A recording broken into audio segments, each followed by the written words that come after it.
6장 10절에서 15절의 말씀입니다. 다니엘 6장 10절에서 15절의 말씀 우리 한 목소리로 같이 읽도록 하겠습니다. 시작. 다니엘이 이 조서에 왕의 도장이 찍힌 것을 알고도 자기 집에 돌아가서는 윗방에 올라가 예루살렘으로 향한 창문을 열고 전에 하던 대로 하루 3번씩 무릎을 꿇고 기도하며 그의 하나님께 감사하였더라. 그 무리들이 모여서 다니엘이 자기 하나님 앞에 기도하며 간구하는 것을 발견하고 이에 그들이 나아가서 왕의 금령에 관하여 왕께 아뢰되 왕이여, 왕이 이미 금령에 왕의 도장을 찍어서 이제부터 30일 동안에는 누구든지 왕 외에 어떤 신에게나 사람에게 구하면 사자굴에 던져 넣기로 하지 아니하였나이까 하니 왕이 대답하여 이르되 이 일이 확실하니 메대와 바사에 고치지 못하는 규례니라 하는지라. 그들이 왕 앞에서 말하여 이르되 왕이여, 사로잡혀 온 유다 자손 중에 다니엘이 왕과 왕의 도장이 찍힌 금령을 존중하지 아니하고 하루 3번씩 기도하나이다 하니 왕이 이 말을 듣고 그로 말미암아 심히 근심하여 다니엘을 구원하려고 마음을 쓰며 그를 건져내려고 힘을 다하다가 해가 질 때에 이르렀더라. 그 무리들이 또 모여 왕에게로 나와서 왕께 말하되 왕이여, 메대와 바사의 규례를 아시거니와 왕께서 세우신 금령과 법도는 고치지 못할 것이니이다 하니. 아멘. 오늘 말씀의 제목은 전에 하던 대로라는 제목으로 말씀을 나눕니다. 다니엘이 메대의 다리오 왕의 치하에서 이제 총리라는 또 그 총리 중에서도 최고의 높은 자리로 이렇게 중용하려고 하니까 이제 총리와 지방 장관들을 비롯한 많은 사람들이 이 다니엘을 제거하기 위해서 이제 어떤 음모를 꾸미게 되죠. 그 음모는 다른 것으로는 그 음모를 꾸밀 수가 없었기 때문에 다니엘의 여호와 절대 신앙, 이 신앙을 악용해서 왕으로 하여금 30일 동안 왕 외에 어떤 신하나 사람에게도 구하지 못하게 하는 금령을 만들게 합니다. 그래서 그 금령을 만들어서 왕의 재가를 받아서 공표를 하게 되죠.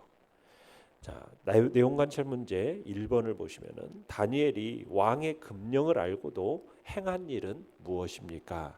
우리 10절을 다시 한번 읽어보겠습니다. 시작.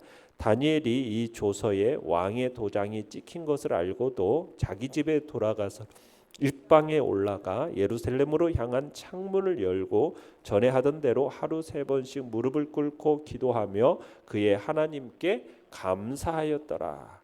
자, 다니엘이 이처럼 고소를 당하도록 금령을 범한 것은 그 금령을 몰라서가 아니라 하나님께 기도하는 것을 자기 자신의 목숨보다도 더 중요하게 생각했기 때문에 지금 금령을 범하고 있는 겁니다. 다니엘은 그 금령을 접하는 순간 자신을 시기하는 그 간악한 무리들의 간계로 이 같은 금령을 반포하도록 음모를 꾸몄다라는 것을 짐작하고 있었어요. 반드시 그리고 이 사람들이 자신을 고소할 거라는 사실도 짐작하고 있었어요. 그렇지만 다니엘은 자신의 생명의 위협을 받게 될 것임을 알면서도 하나님께 무릎을 꿇어서 기도하는 것을 결코 멈추지 않았어요. 그러니까 다니엘은 대적들이 지금 자기의 목숨을 노리고 함정을 파놨다라는 것을 알면서도 태연하게 이전에 하던 것처럼 전에 하던 그대로 동일한 장소에서 동일한 방법으로 동일한 시간에 기도를 했다라는 겁니다. 11절을 한번 또 읽어보겠습니다. 시작. 그 무리들이 모여서 다니엘이 자기 하나님 앞에 기도하며 간구하는 것을 발견하고, 자, 다니엘이 지속적으로 감당하던 그 기도 생활을 공개적으로 수행하던 바로 그때 다니엘을 대적하는 자들은 다니엘이 지금 왕의 금령을 어기고 하나님께 기도하는 그 현장을 덮치기 위해서 떠들썩하게 막 소란 피우면서 다니엘 집으로 찾아갑니다. 그러니까 다니엘의 이 대적자들이 다니엘이 지금 다리오의 금령을 정면으로 어기는 현장을 목격하게 된 거죠. 자, 그러자 12절입니다. 시작. 이에 그들이 나아가서 왕의 금령에 관하여 왕께 아뢰되 왕이여, 왕이 이미 금령에 왕의 도장을 찍어서 이제부터 30일 동안에는 누구든지 왕 외의 어떤 신에게나 사람에게 구하면 사자굴에 던져넣기로 하지 아니하였나이까 하니 왕이 대답하여 이르되 이 일이 확실하니 메대와 바사에 고치지 못하는 규례니라 하는지라. 자, 다니엘의 대적자들은 다니엘이 금령을 위반한 현장을 목격한 직후에 곧바로 왕궁으로 가서 이제 다리오 왕에게 나아갑니다.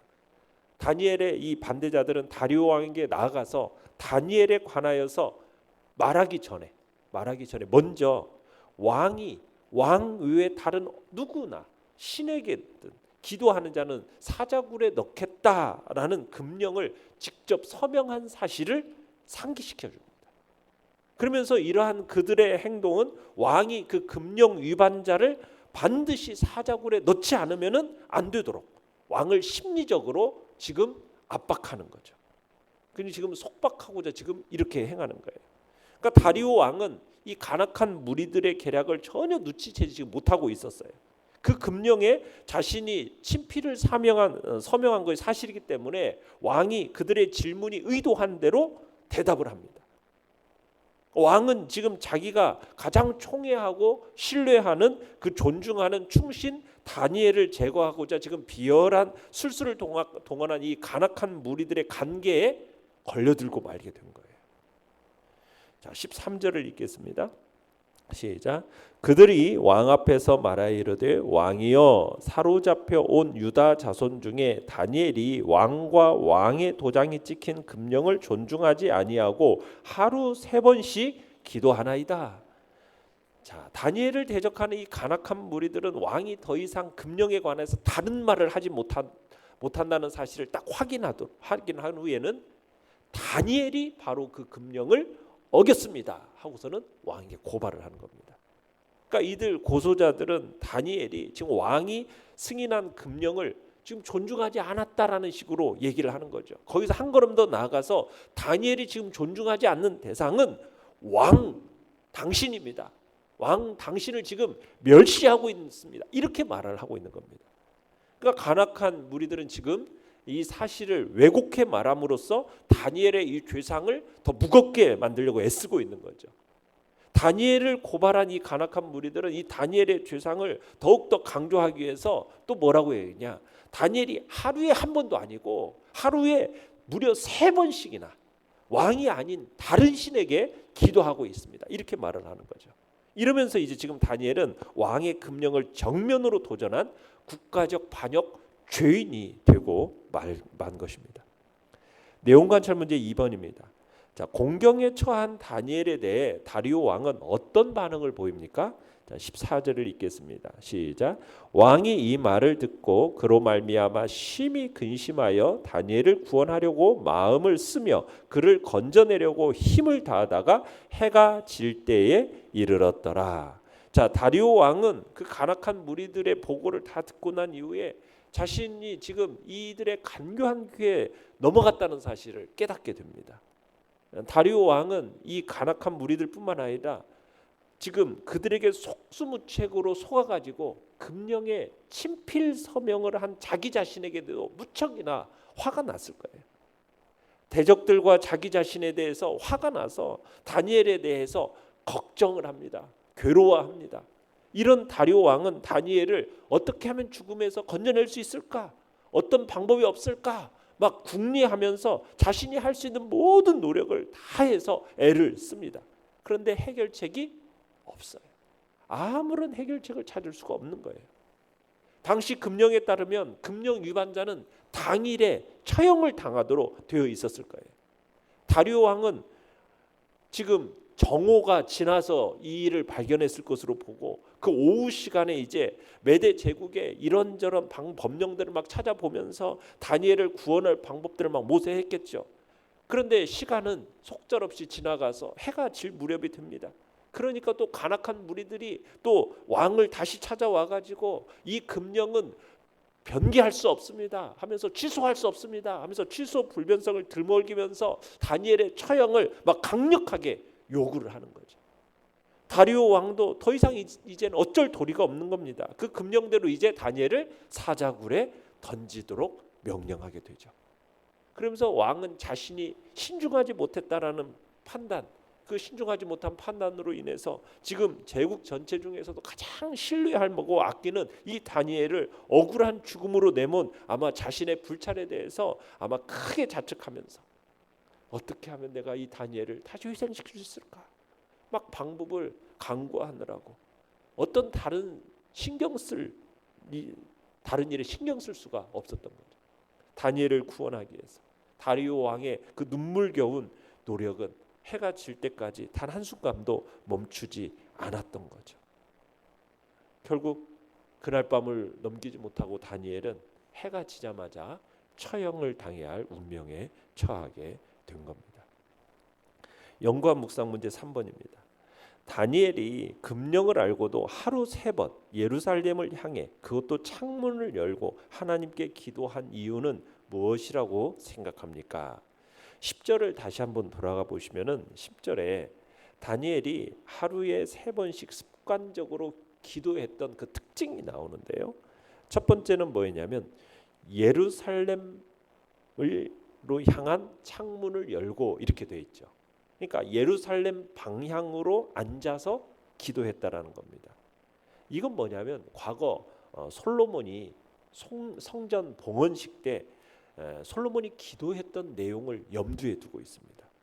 솔로몬은 그런 기도를 했었어요. 훗날에 이스라엘 자손이 범죄해서 이방 땅으로 사로잡혀 가게 될 경우 그들이 흩어진 곳에서 성전이 있던 예루살렘 쪽을 향하여 기도할 경우를 가정하고서는 그에 대해서 하나님께서 기도를 들으시고 그들을 용서하시고 불쌍히 여기사 건져주시도록 그렇게 솔로몬이 성전 봉헌식 때 기도를 했었거든요. 그러니까 다니엘은 성전은 이미 파괴되고 없었지만 솔로몬이 올린 그 기도의 내용을 생각하면서 아마 그 예루살렘 쪽을 향하여서 기도를 했었던 거죠. 또 예레미야 선지자가 예언한 70년이라는 정한 포로 기한, 이 기한의 말씀을 생각하면서 포로된 선민들의 회복을 기원하면서 예루살렘을 바라보고 간구를 했던 겁니다. 두 번째는 창문을 열어놓고 기도했다고 그랬어요. 그죠? 자, 이 다니엘의 기도의 방법은 이게 정말 위험하기 짝이 없는 방법이잖아요. 금령을 반포한 사실을 알고 있었기 때문에 자신의 대적자들이 지금 자신을 고발하기 위해서 이런 금령을 만들었다라는 것을 다니엘은 알고 있었어요. 그러면서 기도 생활을 중단하지는 않아도 사람들이 보지 못하도록, 볼 수 없도록 창문을 닫아놓고 기도할 수도 있는 거 아니겠어요? 그런데 다니엘은 그들에게 도전이라도 하듯이 창문을 열고 기도한 겁니다. 이것은 다니엘의 담대함, 원수의 위협 앞에서도 조금도 위축되지 않는 그런 신앙적인 용기를 보여주는 장면이다라고 할 수가 있겠습니다. 세 번째, 다니엘은 하루에 몇 번씩 기도했습니까? 3번씩 기도했어요. 학자들은 이 3번을 아침, 정오, 저녁 시간 이렇게 의미한다고 봤어요. 그러니까 자신의 집 2층 방에서 하루에 3번씩 기도하기 위해서는 이 다니엘이 총리니까 왕실에 출근할 거 아닙니까? 그러면은 출근 전에 기도를 했어요. 그 다음에 저녁에 기도하면 퇴근 후에 기도했겠죠? 그러면은 중간에 정오 시간은 어떻게 했어요? 정오 시간에 기도하기 위해서는 반드시 집으로 돌아와야 했을 거예요. 그러니까 집과 왕실을 오고 가는 것, 이게 번거로운 일 아닙니까? 하루에 3번씩 기도하는 것이 이게 여러분 참으로 쉽지 않은 영적 싸움이었을 거예요. 그런데 다니엘은 그 일을 했던 거죠. 네 번째, 다니엘은 어떻게 기도했습니까? 방법이 무릎을 꿇고 기도했죠. 무릎을 꿇고 기도한다라는 이 자세는 하나님 앞에서 자신을 최대한 낮춘다라는 그런 마음의 자세입니다. 그러면서도 절박한 상황에서 간절하게 기도하고 있는 모습이 무릎을 꿇고 기도하는 거예요. 그러니까 다니엘이 하루에 3번 무릎을 꿇고 기도했다라는 것은 다니엘이 얼마나 절박하고 한결같이 진지했는지를 이게 반영해 주는 겁니다. 5번째로 다니엘은 뭐라고 됐냐면 전에 하던 대로라고 얘기하고 있어요. 그죠? 전에 하던 대로. 그러니까 전에 해오던 그대로 습관적으로 기도했다라는 거예요. 기도하는 자를 사자굴에 던져넣겠다라는 금령이 반포되기 전부터 다니엘은 하루 3번씩 기도를 하고 있었어요. 그러니까 다니엘은 기도로 인해서 자신의 목숨이 위태로운 지경에 처해 있어도 그간의 그 습관적인 기도를 중단하지 않았다라는 거예요. 중단할 수가 없었다라는 거죠. 6번째로 다니엘은 회복을 위한 기도를 하는 가운데서도 그 내용이 뭐였습니까? 끝에 보면 그의 하나님께 감사하였더라. 감사의 기도의 내용을 빠뜨리지 않았어요. 여러분 이 당시 상황을 감안할 때 지금 다니엘의 하나님은 간악한 자들의 관계를 다 알고 계셨어요. 기도하는 다니엘이 얼마나 큰 위기 상황에 처해 있는지도 잘 알고 계셨어요. 하나님은 그 모든 관계를 미리 아시고 그 모든 위험에 건지실 능력도 충분히 소유하고 계신 분이에요.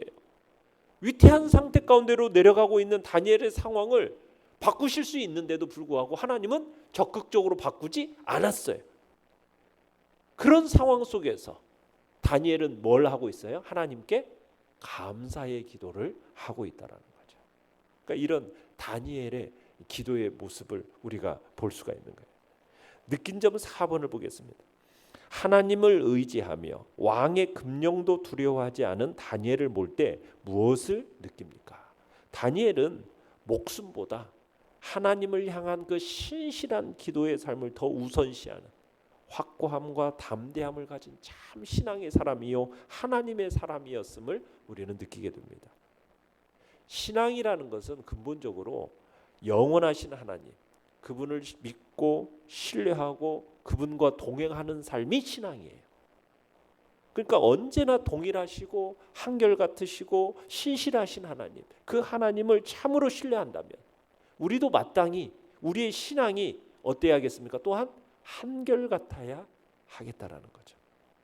세월의 흐름에 따라서 상황의 변화에 따라서 우리의 신앙이 변질되어서는 안 된다는 거예요. 신앙이라는 것은 모름지기 한결같아야 하는 겁니다.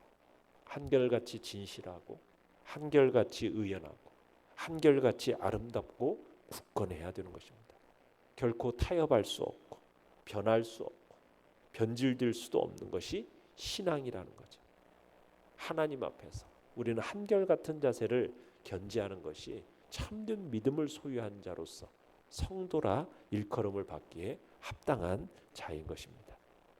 그러기에 우리는 한결같은 신앙을 견지함으로써 우리의 한결같은 신앙을 통로로 날로 새로운 삶, 매일매일 더욱 축복된 삶을 살아가는 복된 은혜가 우리 안에 있기를 간절히 바랍니다. 결단과 적용 5번입니다. 사람의 눈과 평가 때문에 믿음을 저버리도록 유혹하는 일에는 어떤 것이 있습니까? 오늘도 전에 하던 대로 실천해야 할 내 신앙생활의 태도와 습관은 무엇입니까?